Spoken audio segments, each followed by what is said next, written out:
Hi guys, hope you all had a good Christmas. Here's the video demonstration of program 3.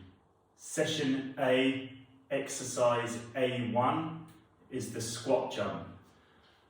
So for this one, set your foot position up as you would do in a normal squat. Okay, arms are going to start above the head, descend down into a normal squat, and then explode on the way up.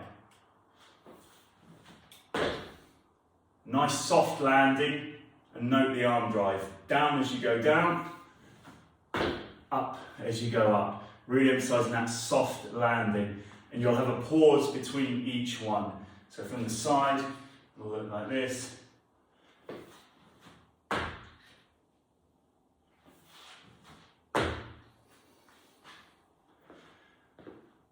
If you haven't done any sort of jumping movements for a while, and you're a little bit older, then just start easy. You're not aiming to go 100% on every single one of these jumps, okay? Start at about 50% of your maximum explosive power, and over the time, you can just increase the intensity and the height that you're aiming to jump for.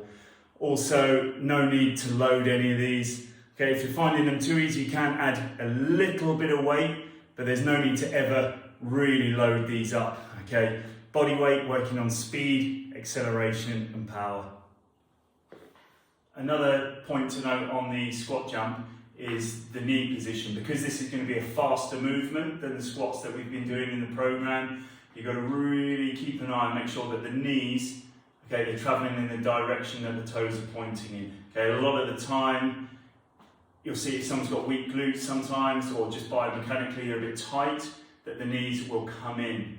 Okay, so you've got to make sure that you're coming down. As you come down like that, that those knees stay in parallel there, okay? What we don't want to be seeing is as you go down, them caving inwards, okay? Strong position is out and much better for the knee joint as well. Exercise A2 is the side plank with leg raises.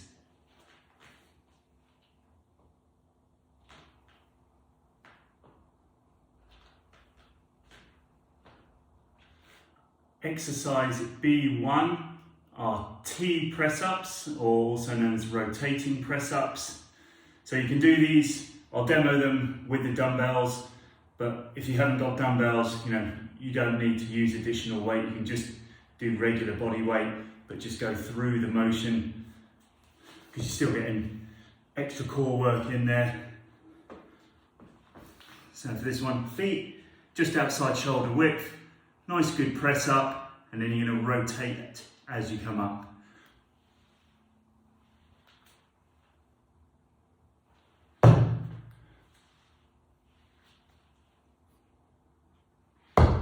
Side angle view.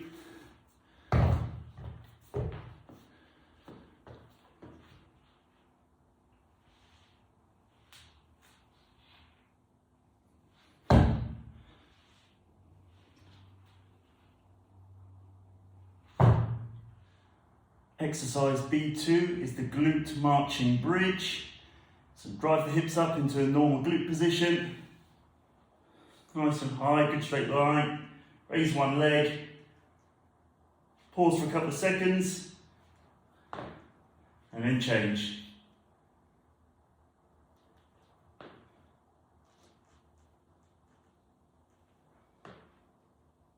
Exercise C1 is pull-ups, so they were obviously on the last program as well, and I'm just going to show you a variation of pull-ups here. If you're struggling to get pull-ups, or you find that you're hurting your shoulders or something like that, then a good variation to make the exercise a little bit easier, fine, by the way, dog joining in there, is to use a resistance band. So it's a full-size resistance band.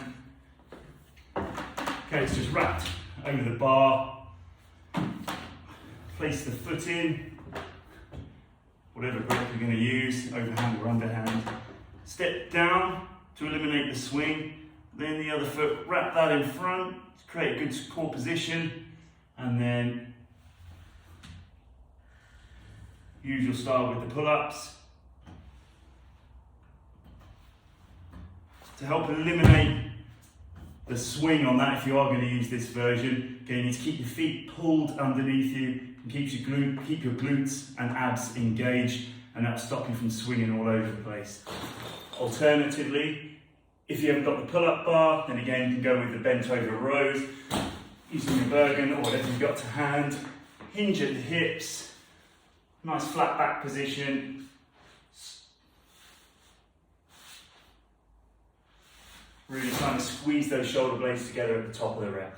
And just to go back to the pull-ups, obviously if you don't need to use a band, then don't use the band, or what you can do is do one set with the band and try and do quite a lot of reps, and then do the next set without the band.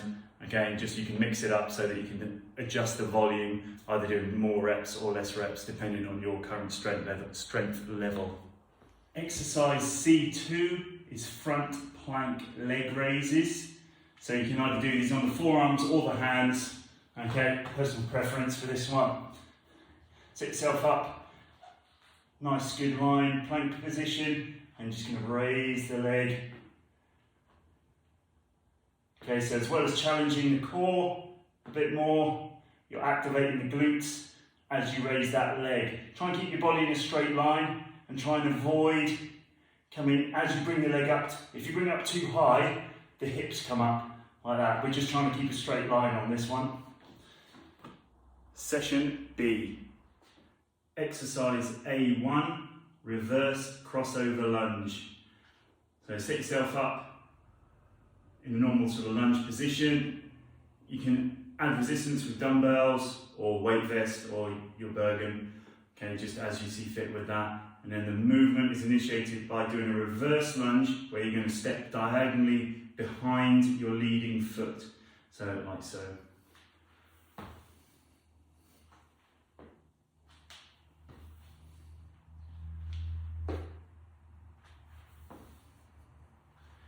Okay, so there's no need to go really far out. You just aim to go at an angle behind and you'll feel that it hits your glutes in a much harder way.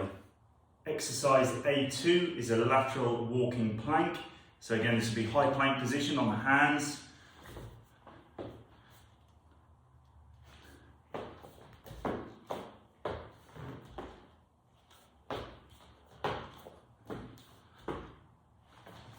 Okay, so just use the space that you've got and just keep going back and forth until the time that is prescribed is up.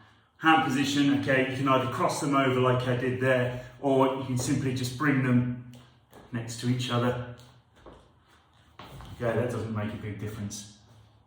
Exercise B1 is the clean and press. So it's starting to get a little bit more technical now. Okay, so key points, and again, I'll demo it with the Bergen first. Okay, this is involving a lot of different muscle groups in the body, so sideways angle, feet shoulder width apart, grab your Bergen or your Daysack, hinge down at the hips, partial squat. Okay, so in this position here, shoulders are higher than hips and hips are higher than knees. From that position, the clean part is where you bring the Bergen from the floor up to the shoulders. And then the press, just pressing it up overhead and then return to the floor.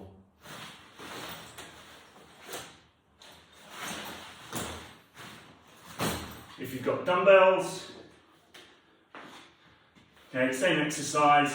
You can either bring them between the feet or outside. Okay, personally I prefer into the centre.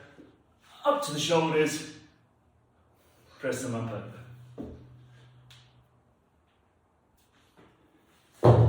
Again, the key point on this one is that back position, okay, hinging, engaging hamstrings, glutes and lower back, never rounding the back like that, okay? Nice fixed back position the whole time. Exercise B2 is the single leg alternating Romanian deadlift. So again, you can do this holding dumbbells if you've got them, or holding a barbell if you've got that, or holding your Bergen to the front, like we did last time, or on your back. Any of them work. Okay, last time, in the last program, we did this exercise where we did all one leg first. This time it's exactly the same exercise, except you're going to alternate your leg every single rep, like so.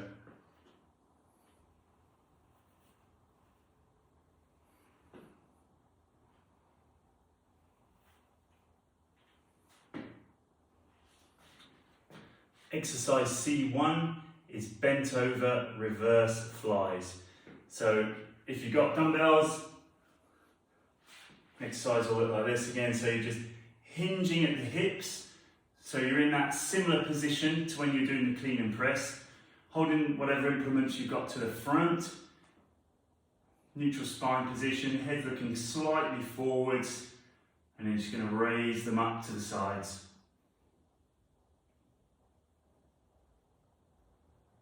Okay, squeezing your shoulder blades together at the top of the rep, and you can either have the arms completely straight or a slight bend. If you haven't got dumbbells, no problem. Okay, you can just use water bottles, tins of beans, a couple of bricks, whatever you've got really. Because it's not an exercise that you ever need to go really heavy with on that one. Exercise C2 is the side plank. So as the name suggests, you start on one side, stay on that side for the prescribed time, then move to the front plank for the prescribed time, and then onto the other side. Okay, and in your transitions, you're doing that without letting the hips touch the ground. Okay, so side plank, or hand up there if you prefer, then into the front, and then across to the other side.